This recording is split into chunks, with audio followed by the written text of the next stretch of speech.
प्रभात मित्रांनो, सगळ्यांना good morning. तर आंघोळ वगैरे सगळं झालं आहे, देवपूजा वगैरे झालेली आहे. आता मस्त जेवणाची तयारी चालू आहे. जेवण करतोय आम्ही, तुम्ही पण जेवायला या. तुमचं पण जेवण झालंच असेल. 9:30 वाजलेली आता सकाळची वेळ आहे.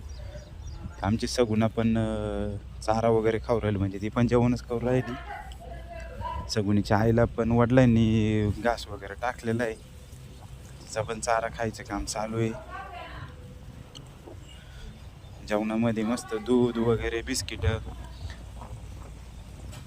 शिरा, चपाती, थोडंसं पिठल्याची भाजी वगैरे बनवली आहे. तुम्ही पण जेवण करायला या. तुम्ही नवीन जर असाल तर चॅनलला सबस्क्राईब करा.